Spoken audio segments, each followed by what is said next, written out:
How we doing today, guys? Good.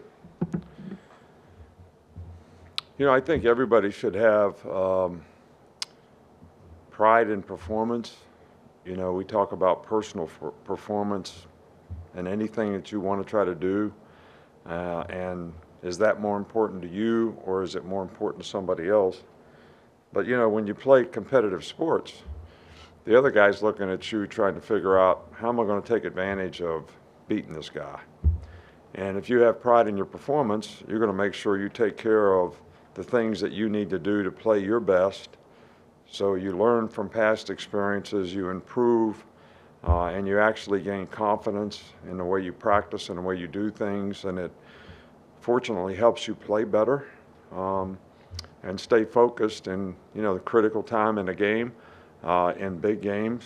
So that's something that we're trying to get our players to really stay focused on is, personal performance. How can I achieve and play a little bit better? How can I prepare for the game a little bit better? How can I have the mental practice from here to there to be able to eliminate mental errors, eliminate assignment errors so that nobody's going to be able to come in and say, we were able to take advantage of this particular person so that you can have success. So, that's really important. I think atmosphere and environment in this game, fans, their energy and enthusiasm really can have an impact on a game like this. You impact the offense, their ability to check, their ability to communicate, sometimes get the snap count right.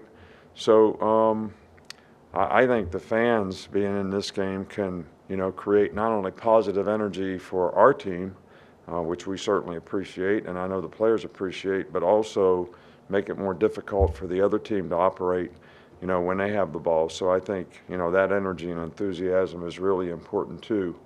So in Austin, look, you didn't ask a bad question the other night. I just didn't answer it very well.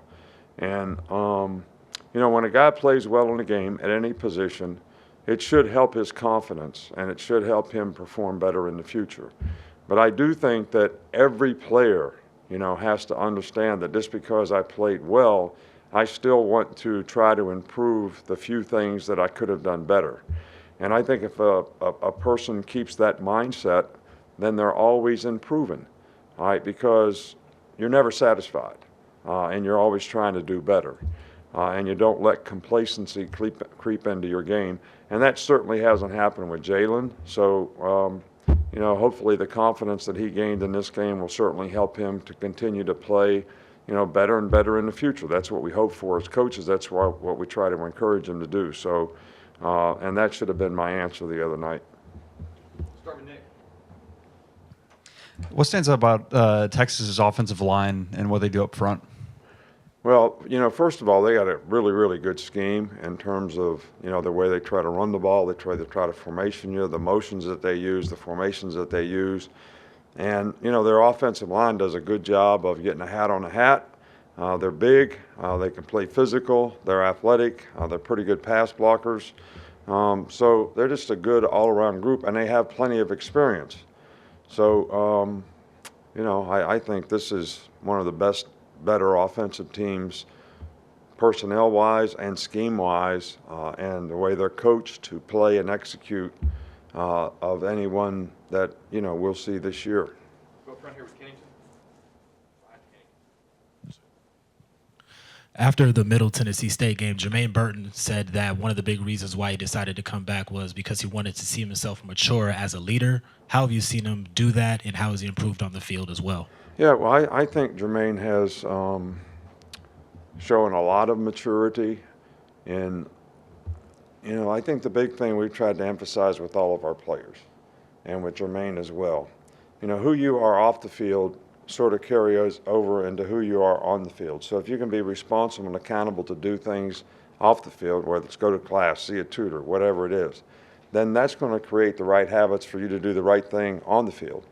You don't get discipline when you go on the field. You get it in your life when you start getting up in the morning and start making choices and decisions about what you're going to do and what you're not going to do. So, and that's something that he's learned to understand And I think that is carried over off the field as well as on the field, and I think that'll help him be more successful in, whatever his challenges are in the future, because he could have a really good career if he can continue to progress in that area. Charlie? Flipping to the other side of the ball, he asked about Texas's offensive line. What stands out about their defensive front and the group? Well, the two inside guys are really, really good. Strong, powerful, athletic, can pass rush, really hard to block. Don't give up a lot of movement inside, which makes it difficult to run. Their ends are athletic, and they do a good job of playing together as a team. They've got really good energy and enthusiasm. They played really well last week, and it's a very good defensive team. So it'll be challenging for us to be able to get movement on the people that we need to get movement on so that we can have some balance on offense, and there'll be challenges in pass protection as well. Chase? I think Nico Johnson played on 3 of your national championship teams, and of course he's a Texas defensive GA now. How do you remember his career, and what kind of coach do you think he might make? Well, Nico is, first of all, there are championships, not my championships. There's a lot of people that contribute to that, a lot of players, and in every plaque we want every guy's name on the plaque because they all contributed to it in a positive way. And Nico is a great person, smart player, was very productive here as a player. He's got great character. I think he'd be a great coach. He's smart, he's bright, he's industrious, he's a hard worker. So I don't think there's any question about the fact that he would be an outstanding coach. Go to Matt. What does the Texas secondary do well, or that's a unique challenge? Yeah, well, they've got some really good players. They got a outstanding corner. They've got a couple really good safeties. They've got experience. These guys are fast reactors. They can play man-to-man. They can cover you. They tackle well. They can play the ball. And they're good man-to-man players. So, those 3 factors in the secondary are always things you look for to really have a successful unit. And it's going to be a challenge for us to be able to beat man-to-man and to be able to take advantage of things in the passing game. I mean, the challenge is you got to protect, you got to be able to get open, and you got to be able to throw the ball accurately when it all happens. So that's what we're focused on, trying to get our guys to be able to do. Austin? Yeah, Coach, you had Steve Sark on your staff twice here, once as an analyst, once as offensive coordinator. What do you think he does so well as an offensive mind?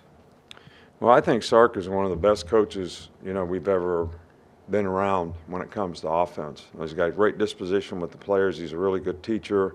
He's got a great understanding of the game, really understands defense and how to attack defenses, but has some really good concepts on offense that are hard to defend, understands how to present them in different ways so that maybe whatever you practiced, it doesn't really come up that way in the game, which makes it more difficult for defensive players. But Sark did a great job here for us, and he's doing a great job at Texas, and it's going to be a very challenging game. They've recruited well, they coach well, and they've got good players, and they're well coached. Got 2 to finish up, Oscar and then Kirk.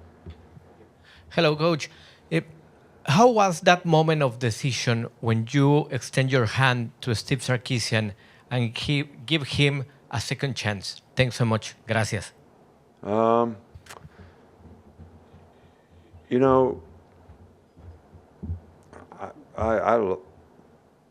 like giving people second chances. I think if their willingness to try to do the right things and